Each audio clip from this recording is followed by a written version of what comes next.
আসসালামু আলাইকুম। ধামরাই সরকারি কলেজের অর্থনীতি বিভাগের অনার্স দ্বিতীয় বর্ষের এবং মাস্টার্স শেষ বর্ষের সুপ্রিয় শিক্ষার্থীরা, আশা করছি তোমরা সবাই ভালো আছো, সুস্থ আছো, নিরাপদে আছো।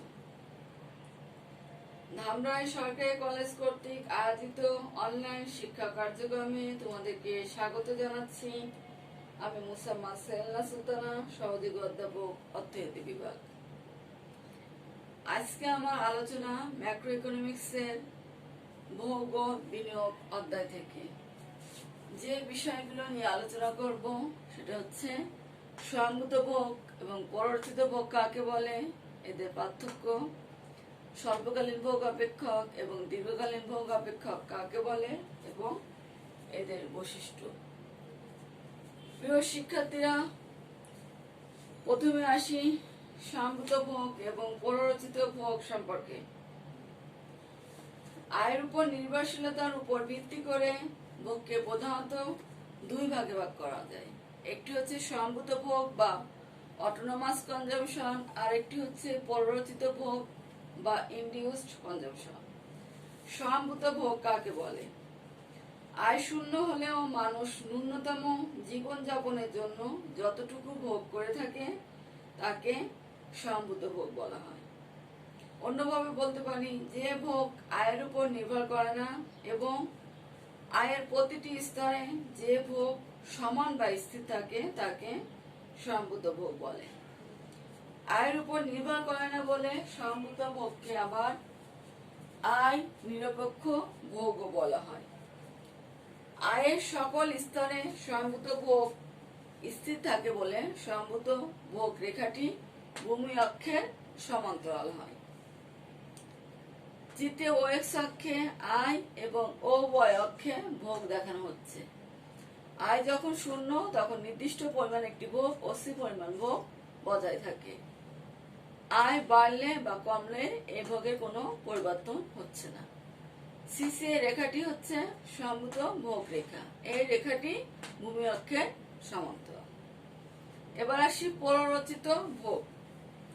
যে ভোগ আয়ের উপর নির্ভর করে অথবা যে ভোগ আয়ের পরিবর্তন দ্বারা পরিবর্তিত হয় তাকে পররচিত ভোগ বলা হয়। আয়ের উপর নির্ভর করে বলে পররচিত ভোগকে আবার আয় সাপেক্ষ ভোগ বলা হয়। আয় বাড়লে পররচিত ভোগ বাড়ে এবং আয় কমলে পররচিত ভোগ কমে। অর্থাৎ আয়ের সাথে পররচিত ভোগের সম্পর্ক হচ্ছে ধনাত্মক। পররচিত ভোগ রেখাটি মূল বিন্দু থেকে ডান দিকে ঊর্ধ্বগামী। চিত্রে ও এক্স অক্ষে আয় ও ওয়াই অক্ষে ভোগ দেখানো হচ্ছে।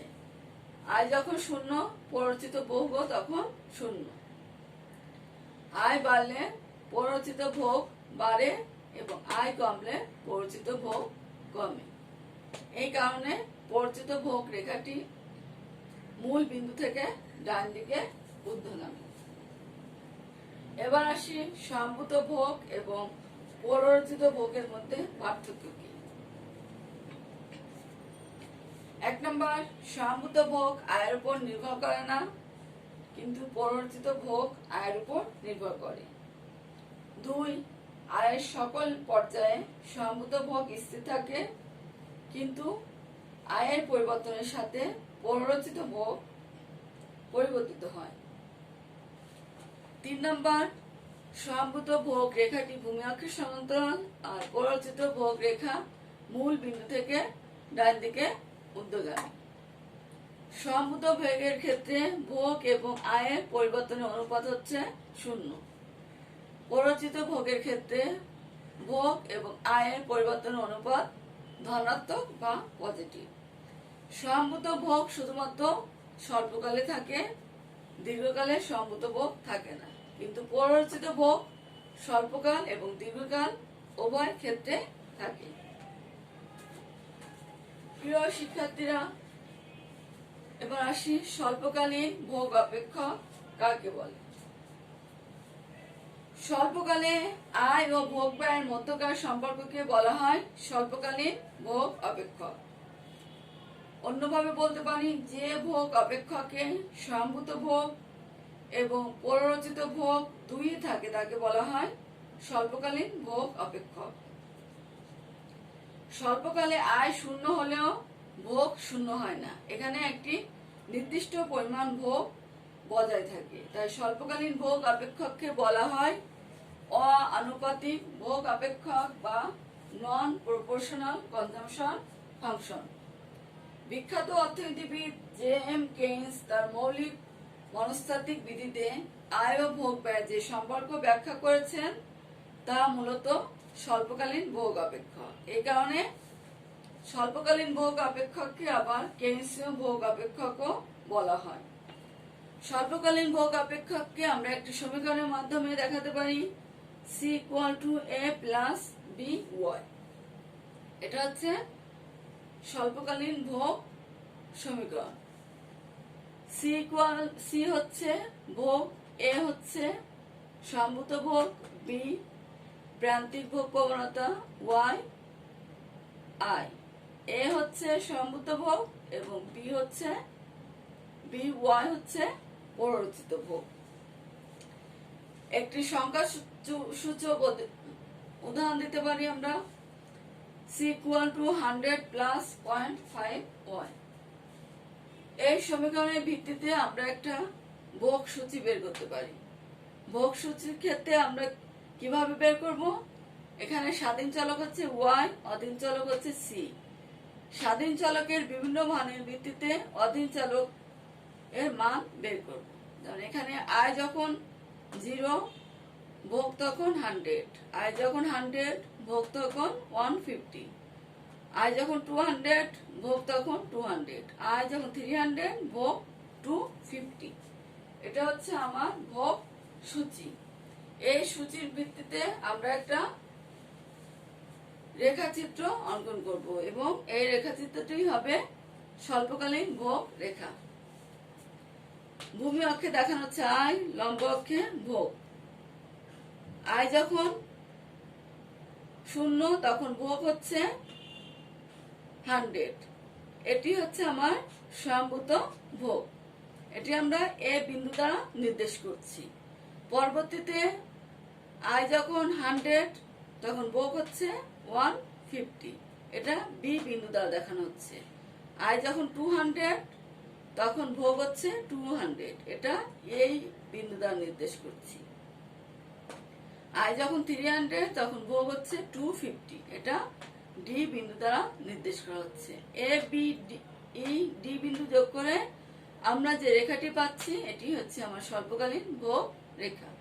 এখানে দেখা যাচ্ছে যে স্বল্পকালীন ভোগ রেখাটি মূল বিন্দুর কিছুটা উপর থেকে ডান দিকে ঊর্ধ্বগামী, কারণ এখানে আয় 0 হলে ভোগ 0 হচ্ছে না।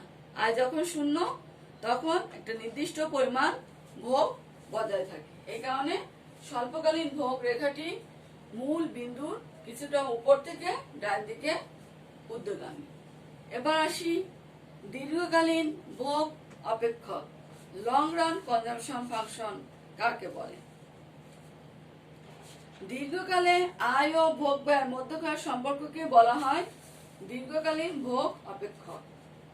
অন্যভাবে বলা যায়, যে ভোগ অপেক্ষকে কোনো সম্ভূত ভোগ থাকে না, সবটাই পররচিত ভোগ, তাকে বলা হয় দীর্ঘকালীন ভোগ অপেক্ষক বা লং রান কনজাম্পশন ফাংশন।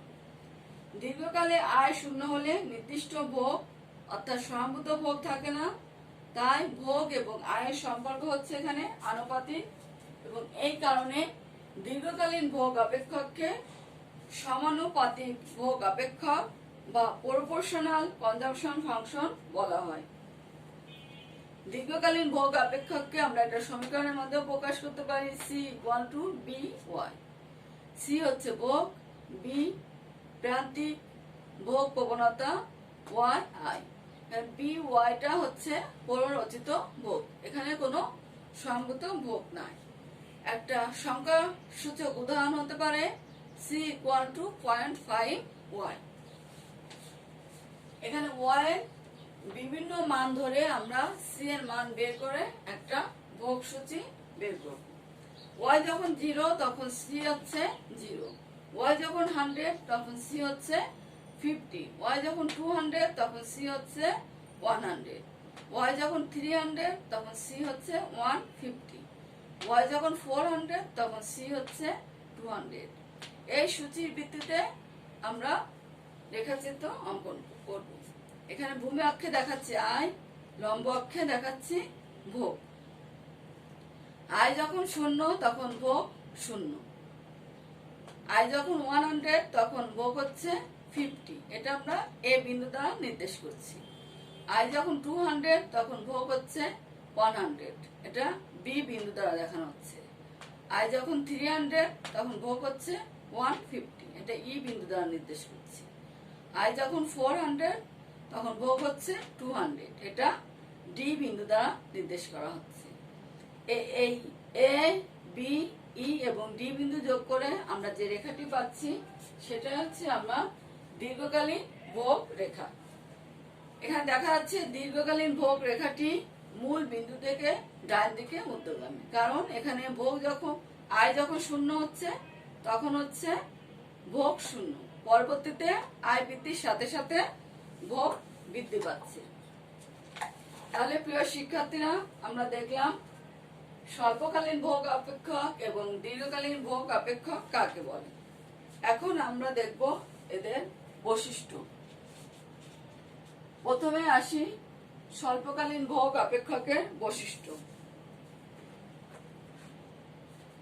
1 নম্বর বৈশিষ্ট্য হচ্ছে স্বল্পকালে আয় 0 হলেও একটি নির্দিষ্ট ভোগ বজায় থাকে, যা সম্ভূত ভোগ নামে পরিচিত। 2 নম্বর, স্বল্পকালীন ভোগ রেখা মূল বিন্দুর কিছুটা উপর থেকে শুরু হয়ে ডান দিকে ঊর্ধ্বগামী হয়। 3 নম্বর হচ্ছে স্বল্পকালে average propensity to consume greater than marginal propensity to consume, অর্থাৎ এপিসি greater than এমপিসি। এটা দেখার জন্য আমরা একটা সমীকরণ নেই, C equal to A plus B one. এখান থেকে আমরা এপিসি এবং এমপিসি বের করে এটা প্রমাণ করতে পারি। এপিসি আমরা কিভাবে বের করব? আমরা জানি এপিসি হচ্ছে মোট ভোগ ব্যয় এবং মোট আয়ের অনুপাত, অর্থাৎ ভোগকে আয় দ্বারা ভাগ করলে আমরা এপিসি পাব। তাহলে এই অপেক্ষককে আমরা যদি এই ভোগ অপেক্ষককে আমরা যদি ওয়াই দ্বারা ভাগ করি তাহলে পাচ্ছি এ বাই ওয়াই প্লাস বি, এটা হচ্ছে আমার এপিসি। আর এমপিসি কি? এমপিসি হচ্ছে ভোগ ব্যয় এবং আয়ের পরিবর্তনের অনুপাত। ভোগ অপেক্ষককে আমরা ফার্স্ট ডিফারেন্সিয়েশন করলে এমপিসি বের করতে পারবো। তাহলে এই অপেক্ষককে আমরা ডিফারেন্সিয়েশন করে এমপিসি পাচ্ছি বি। তাহলে দেখা যাচ্ছে যে এখানে এপিসির মান এমপিসির মানের তুলনায় বড়। A by Y plus B is greater than B, অর্থাৎ এপিসি গ্রেটার দ্যান এমপিসি।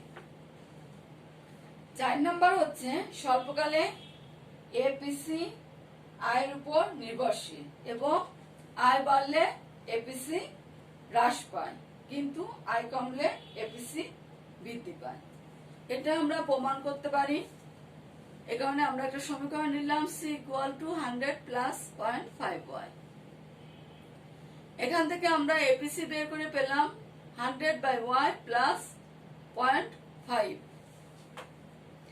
এখানে আমরা ওয়াই এর দুটি মান ধরে বের করার চেষ্টা করব যে আয় বাড়লে এপিসি কমে এবং আয় কমলে এপিসি বাড়ে। যখন ওয়াই 100 তখন আমরা এপিসি পাচ্ছি 1.5। আয় বেড়ে যখন 200 হচ্ছে তখন এপিসি হচ্ছে 1.0। তাহলে দেখা যাচ্ছে যে আয় বাড়লে এপিসি কমে এবং আয় কমলে এপিসি বাড়ে। 5 নম্বর হচ্ছে স্বল্পকালে আয়ের উঠানামার সাথে সাথে এপিসি পরিবর্তিত হয়।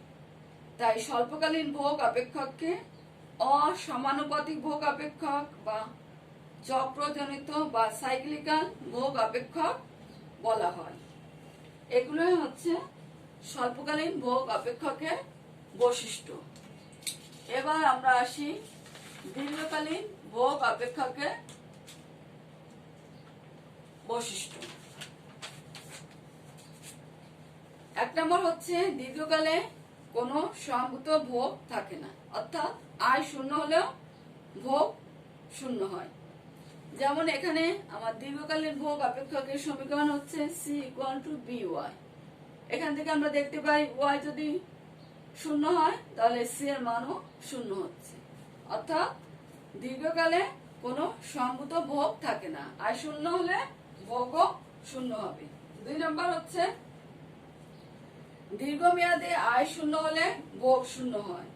এই কারণে দীর্ঘকালীন ভোগ রেখাটি মূল বিন্দু থেকে ডান দিকে ঊর্ধ্বগামী। 3 নম্বর হচ্ছে দীর্ঘকালীন ভোগ অপেক্ষকে গড় ভোগ প্রবণতা এবং প্রান্তিক ভোগ প্রবণতা পরস্পর সমান হয়, অর্থাৎ দীর্ঘকালীন ভোগ অপেক্ষকের ক্ষেত্রে APC=MPC। এটা আমরা দেখাতে পারি দীর্ঘকালীন ভোগ অপেক্ষকের সমীকরণ হচ্ছে C=by। এখান থেকে আমরা APC কিভাবে বের করব? C কে y দ্বারা ভাগ করে সেটা পাচ্ছি APC পাচ্ছি b। আবার MPC কিভাবে বের করব? এই অপেক্ষককে ফার্স্ট ডিফারেন্সিয়েশন করলে আমরা MPC বের করতে পারব। এখানে দেখা যাচ্ছে APC এর মানও b, MPC এর মানও b। তাহলে দীর্ঘকালে ভোগ অপেক্ষকের ক্ষেত্রে APC এবং MPC পরস্পর সমান।